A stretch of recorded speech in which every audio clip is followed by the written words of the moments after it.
Before the First World War, Erewash Valley communities were well served with up to 50 Midland Railway services each way every day, using various routes terminating usually at Ilkeston or Chesterfield.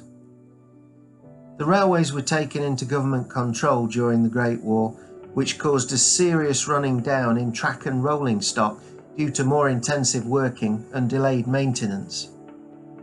After the war, the 1921 Railways Act reduced the very many railway companies in this country to just 4 main operators.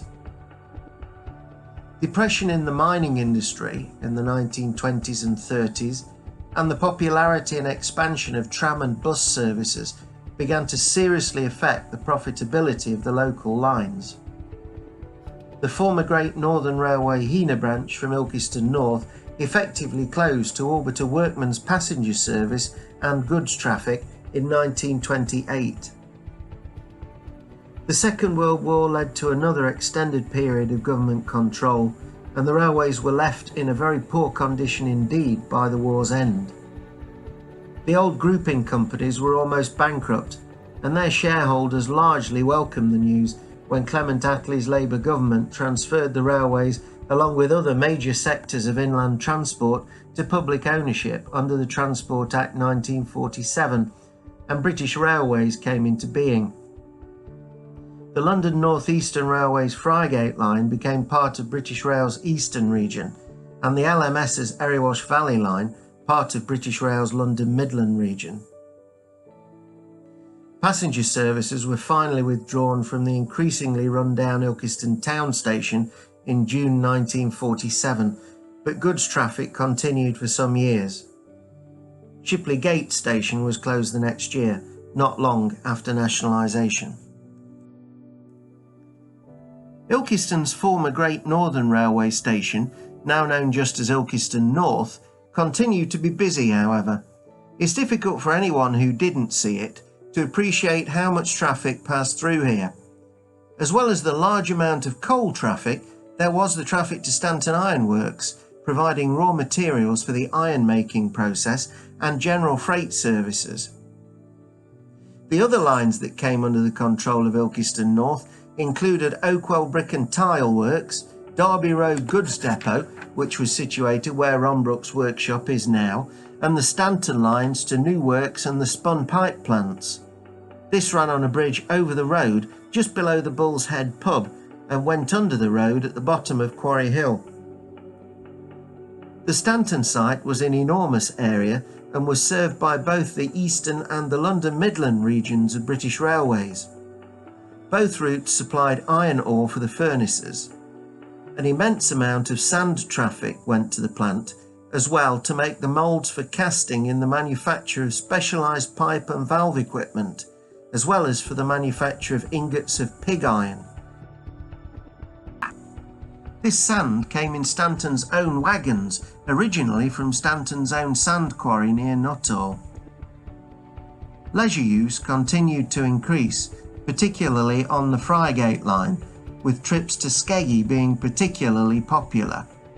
In the summer months, Ilkeston North had a very healthy business in holiday trains, with, by the 1950s, not only 2 a day to Skegness, but also trains to Sutton-on-Sea and Mablethorpe, Great Yarmouth, Margate and Ramsgate, and Rhyl, Colwyn Bay and Llandudno.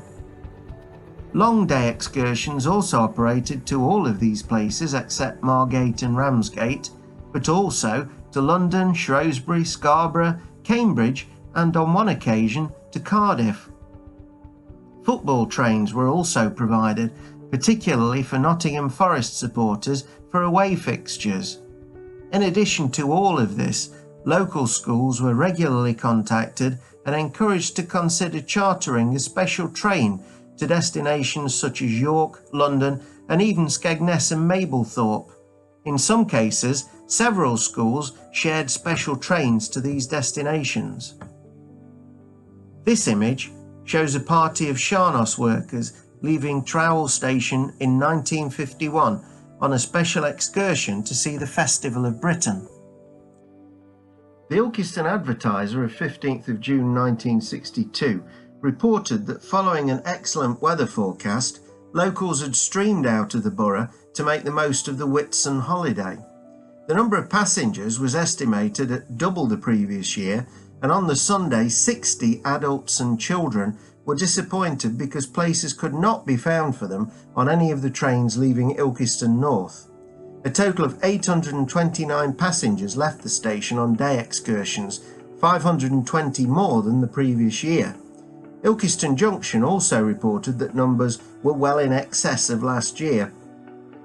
Skegness was the most popular destination, with 421 people leaving Ilkeston North on Sunday and Monday, whereas only 255 went at Whitsun 1961.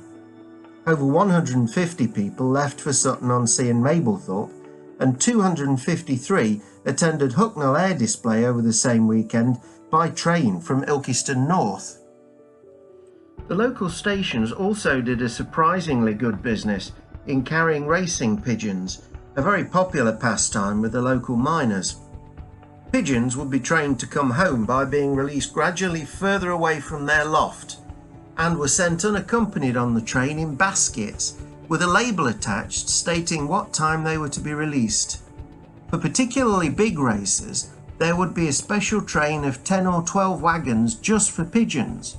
There was no extra charge for letting the pigeons out, but a set price was charged for a basket of pigeons, no matter how many pigeons were in it. The local stations maintained a fleet of road vehicles, and their services were in demand in the 50s and 60s as a result of catalogue shopping.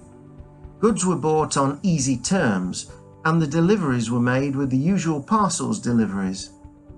Pride was taken in presentation of vehicles and staff, and this shows prizes being presented on one of the annual motor parades of local railway vehicles.